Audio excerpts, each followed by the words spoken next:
Le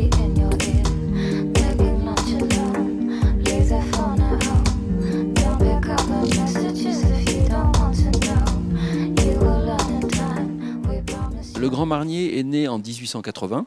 Monsieur Louis-Alexandre Marnier-l'Apostole, à cette époque, arrive dans la région de Cognac et rencontre le cognac. Il rencontre non seulement la région, le terroir, les hommes qui sont dans cette région, mais il rencontre aussi le produit. Il découvre le cognac. Et il comprend très vite tout l'intérêt pour son métier. Il était liquoriste, il fabriquait des liqueurs dans la région parisienne.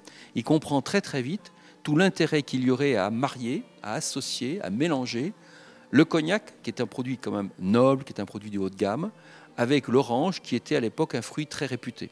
Et c'est ce qu'il fait. Donc il retourne chez lui à Naufle-le-Château, dans la région parisienne, et en 1880, il crée le Grand Marnier, issu de cette rencontre avec la région de Cognac et de l'orange qu'il avait déjà travaillé dans d'autres produits. En 1921, il achète, Louis-Alexandre Marnier-l'Apostole, achète le château de Bourg, où nous sommes aujourd'hui, où nous vous recevons, de façon à, je dirais, ancrer son produit encore plus dans le terroir, encore plus à Cognac.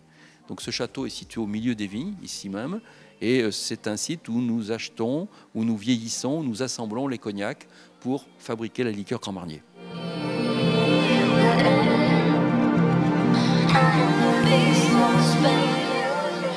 Grand Marnier, je le répète, c'est du cognac, des oranges et du sirop.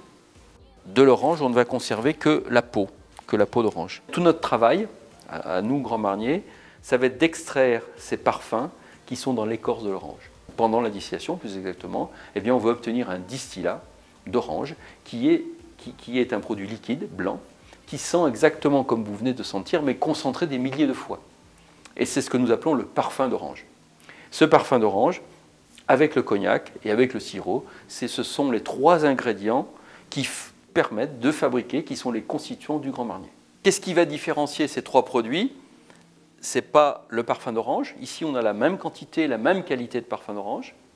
On a la même quantité, la même qualité de sucre. Par contre, les cognacs, eux, sont différents. Et c'est le cognac qui va expliquer la différence entre ces trois produits. Ici, pour le Cornon Rouge, donc, on a un cognac plus jeune que pour les deux autres, un cognac plus frais, plus vif, plus fruité aussi, un petit peu plus fruité. Cuvée du centenaire, celle-ci. Pourquoi la cuvée du centenaire ? Parce que c'est une liqueur qui a été créée pour le 100e anniversaire de la société. Ici, j'ai un cognac de grande et de petite Champagne, qui sont les deux meilleurs terroirs. J'ai vraiment des vieilles eaux de vie, des vieux cognacs. Le 150naire, très vieux cognac de grande Champagne, assez boisé, qui va donner un produit avec beaucoup plus de corps et de structure. Là, on est sur des arômes beaucoup plus puissants. Donc, notre métier, avec des ingrédients différents, des composants différents, des millésimes différents, eh bien, notre métier, c'est l'art de l'assemblage, c'est ce qu'on appelle l'art de l'assemblage. Il doit être constant. C'est ce que nous allons faire, donc, en mélangeant, en associant, en assemblant tous ces produits-là.